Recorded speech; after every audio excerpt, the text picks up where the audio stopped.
Kopi dulu, bos.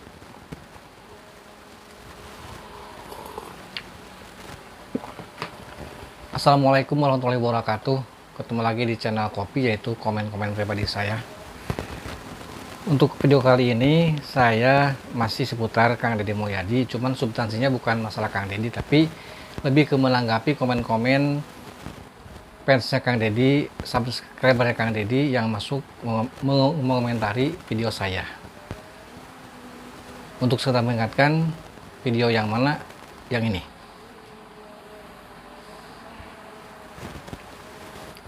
Baik Sohib, banyak komen-komen yang masuk di video saya yang kemarin, dan tentu komen-komennya lebih banyak ke memprotes, bahkan ngebully. Ya silakan saja, itu hak saudara untuk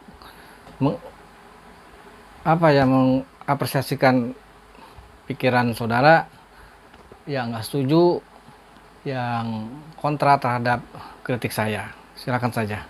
Sebelum saya menanggapi komen-komen dari saudara itu di video saya dan mengapa alasan saya mengkritisi Kang Deddy, terlebih dahulu di subscribe dulu, like and komen, dan nyalakan loncengnya.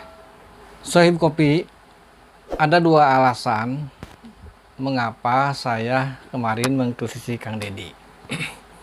Ini sebelum saya menanggapi komen-komen dari fansnya Kang Deddy. Satu hal yang pertama adalah karena saya tadinya nggak berminat untuk video ini ya, karena anak saya pulang sekolah terus nanya, mungkin dia sebelumnya nanya dulu ke gurunya tentang Kang Deddy, karena dia kan selalu nonton, ikut ibunya tuh termasuk saya, selalu nonton video-video Kang Deddy.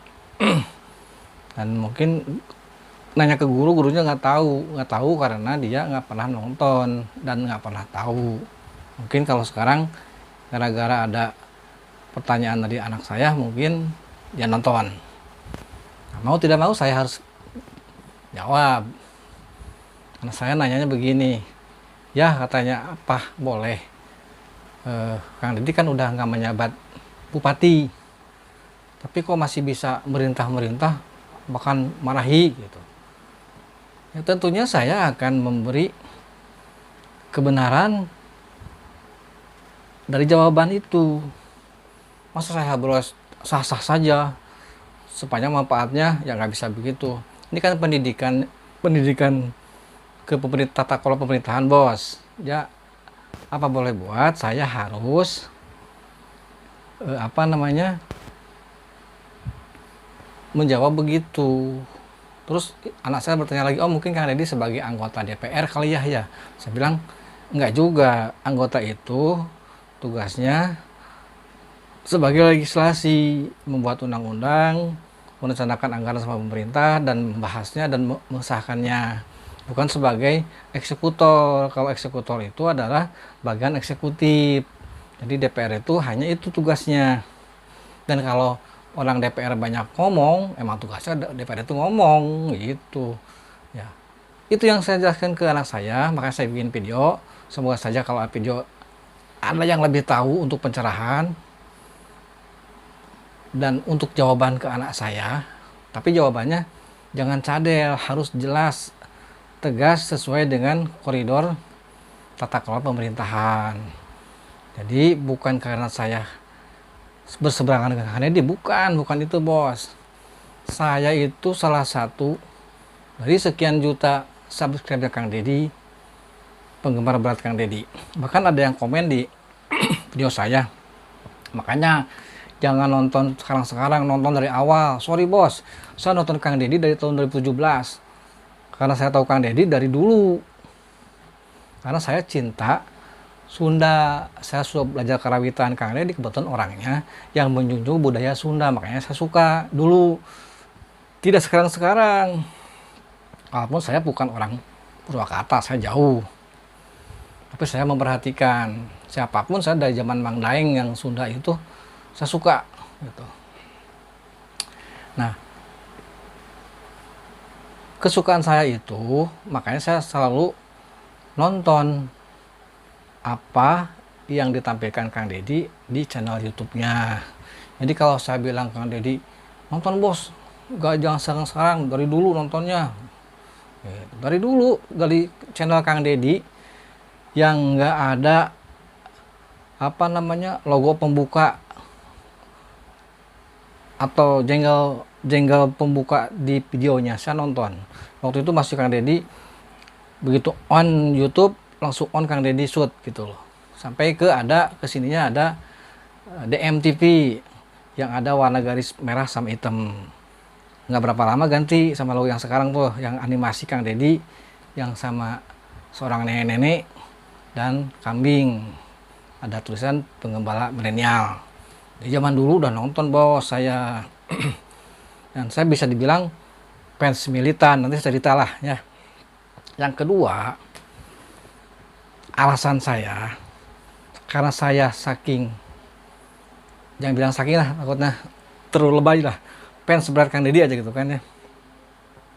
Saya tidak mau yang saya idolakan itu apa yang dilakukannya saya amini, walaupun ada sedikit ganjalan yang nggak pada semestinya amini.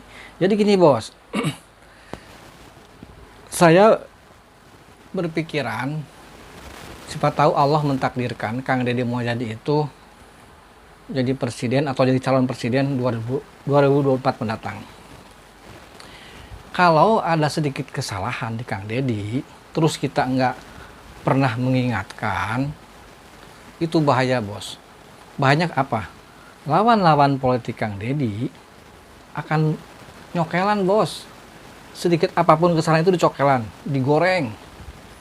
Banyak terbukti di pilkada seperti di pemilihan presiden kemarin. Banyak, walaupun menurut kita itu hal sepele, hal-hal yang bisa terabaikan. Tapi buat mereka, kalau nggak ada kesalahan besar, kesalahan kecil pun dikorek-korek. Nah, dulu kan waktu Jokowi aja kan, ada foto anak kecil tahun 65 berdiri di samping Aidit, kan nggak mungkin itu hoax. Jokowi aja lahir tahun berapa itu, waktu 1 tahun mungkin, masa udah sekitar 7 tahun berdiri di samping Aidit, itu udah hoax. Jadi nggak ada fakta pun dibikin fitnah gitu loh. Nah, saya tidak mau begitu. Dan kebalikannya, setelah Jokowi diangkat jadi presiden, ini si pendukungnya buta juga. Kalau ada orang yang mengkritik kebijakan pemerintah, kesannya menyerang Jokowi, dia nggak nerima, dia malah balik nyerang. Nah, jadi jangan sampai begitu. Nah, saya berkeyakinan jangan sampai Kang Deddy nanti kalau Allah mentakdirkan, kan takdir loh ya yang mentakdirkan untuk jadi presiden, calon presiden, jangan sampai ada hal-hal yang menurut kita tidak semestinya Kang Deddy lakukan sama lawan mereka itu digoreng, dicokelan. Itu bos, siapa tahu kalau misalkan nggak jadi presiden 2024 dicalonkan sama Partai Golkar, kalau Kang Deddy masih minat jadi mencalonkan gubernur, kan nggak ada salahnya jadi gubernur juga gitu.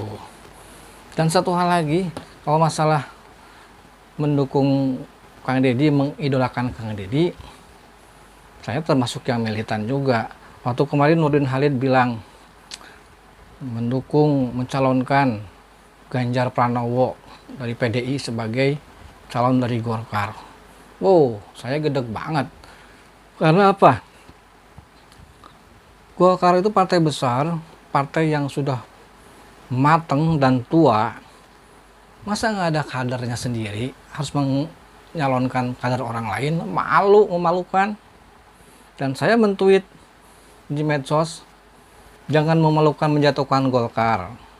Masih ada kader-kader Golkar yang mumpuni. Kalau memang Pak Erlangga Hartarto kurang bagus di survei, minimal Kang Deddy udah teruji di Jawa Barat, udah terkenal di Jawa Barat. Bahkan Kang Deddy kan suka keluar Jawa juga kan, mereka udah pada kenal juga. Dan Kang Deddy adalah seorang pejabat sekarang yang lagi menjabat di DPR dan mantan Bupati Purwakarta 2 periode, banyak dikenal, dan pemikirannya ya out of the box, tidak hanya lip service. Jadi saya rasa patut diperhitungkan dan diajukan sebagai kader Golkar yang mumpuni untuk jadi calon presiden. Sekarang kan dari lembaga survei yang lain kan nggak ada kan dia masuk itu. Ridwan Kamil walaupun kecil, Anies, Prabowo udah pasti itu.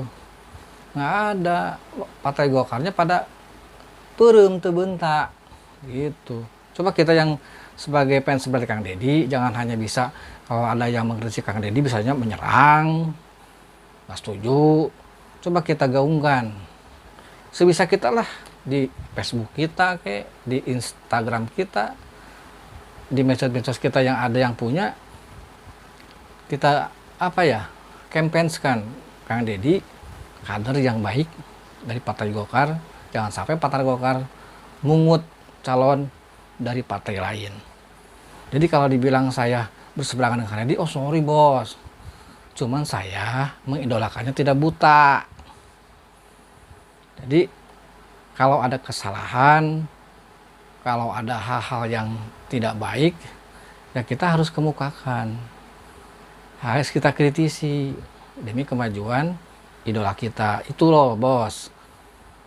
Jadi tapi apapun yang terjadi, apapun yang komentarnya, ya terima kasih sekali, saya terima kasih sekali. Wong ini di masa bebas kok, masa demokrasi. Zaman dulu bukan demokrasi, cuman dulu kan agak dikekang ya, tahu sendiri. Kalau sekarang silakan bebas, tapi jangan sampai kebablasan juga gitu kan. Makanya kalau kemarin itu kalau mungkin nonton videonya sampai tuntas atau nggak di-skip, nggak bakal gagal paham, nggak bakal miss, minimal ngasih komentar tapi relevan dengan kritik saya Kang Deddy. Kan di terakhir saya bilang, kalau seandainya saya salah, silakan luruskan. Nah, luruskan gitu loh. Ya kan ini hanya flashback aja kan. Misalkan channel yang nggak berguna, ya, nulis channel juga channel gitu kan. Ya nggak masalah lah, bagus lah, terima kasih lah udah nonton juga kan. Dibilang saya jangan dipolitisir, oh sorry bos, terlalu jauh pemikiran politisir, sorry, terlalu jauh. Dan hal-hal lainnya gitulah banyak. Tapi saya sekali lagi terima kasih lah, sudah komen mampir di channel YouTube saya, walaupun dianggap nggak ada faedahnya, hanya numpang apa sih bahasa orang tuh, numpang keren bukan numpang beken, apa itu pansos apa ya, nggak apa-apalah, kalaupun ya pansos itu bonus lah ya. Terima kasih. Jadi sekali lagi saya tidak berseberangan dengan Kang Deddy, justru saya pendukung Kang Deddy. Saya ingin ada warga Jawa Barat muncul, tapi bukan warga Jawa Barat yang karabitan, yang hanya lip service, hanya manis di mulut gitu kan, hanya berwacana, retorika, tapi dengan kerja nyata. Kang Deddy kan begitu kan. Tapi saya nggak mau ada hal-hal sedikit menyimpang, bukan menyimpang lah, kalau menyimpang terlalu besar lah, sedikit bergeser gitu kan. Jadi semestinya terbiasa kita abaikan. Jadi harus dipagari nih Kang Deddy ini sekarang nih, ini aset Jawa Barat, aset negara kita. Jadi dan saya akan terus mengkritisi kalau memang harus ada kritisinya, dan nggak akan membuat mengkritisi kalau nggak ada kritisinya, apa pentingnya gitu kan, mengkritisi yang memang nggak ada yang harus dikritisinya, apalagi sampai fitnah dan hoax, nggak bakalan. Dan kalaupun ada orang yang memang mengkritisi Kang Deddy dengan baik, ya saya akan angkat topi, berarti dia mungkin sayang gitu kan. Atau kalau misalkan fitnah hoax, ya saya juga berani untuk mengkanter gitu. Kalau dekat pasang badan juga mungkin berani, dia nggak. Jadi jangan dikira saya mengkritisi Kang Deddy berseberangan, tidak sama sekali. Mungkin sebagian subscriber Kang Deddy, fans Kang Deddy belum pernah mampir ke rumahnya. Kalau saya udah 2 kali loh ke rumahnya, ke rumah Kang Deddy, walaupun nggak ketemu. Tapi ya ngopi-ngopi lah di warung Kang Deddy situ deketnya, di rumahnya Pak Yono itu yang ada pos. Nah, jadi begitu bos, saya akan tetap mengkritisi Kang Deddy. Kalau ada channel YouTube lagi saya nanti mengkritisi Kang Deddy, silakan komen bebas apapun, terserah. Apresiasikan kemarahan saudara karena saya mengkritisi Kang Deddy, silakan, no problem buat saya. Ya, gitu. Saya kan dulu walaupun sekolahnya SD kan beberapa SKS malah belajar tentang tata kelola pemerintahan. Jadi sedikit banyaknya tahu dan mengerti. Gitu bos. Jadi bukan masalah saya apalagi sampai ada bahasa mempolitisir. Tidak sama sekali. Oke, gitu aja bos. Saya mohon maaf kalau memang channel ini tidak perlu dan tidak bermakna, jangan ditonton. Ya, terima kasih. Mohon maaf bila ada yang tersinggung. Karena emang apa ya? Ya kalau tersinggung ya silakan aja lah gitulah. Ya. Yang pasti saya niat bikin konten ini ya niatnya ya di samping kata yang apa? Di samping kata yang mau dari saya cuma cari duit, ya mungkin itulah. Sekarang jangan menutup mata siapapun, orang kaya dari Kobuser, Raffi Ahmad semua juga dari YouTube, ya nggak. Yang penting konten saya tidak memfitnah dan mengada-ngada, itulah ya. Jadi silakan saja kalau mau komen sepahit apapun saya terima. Oke, gitu aja. Wassalamualaikum warahmatullahi wabarakatuh.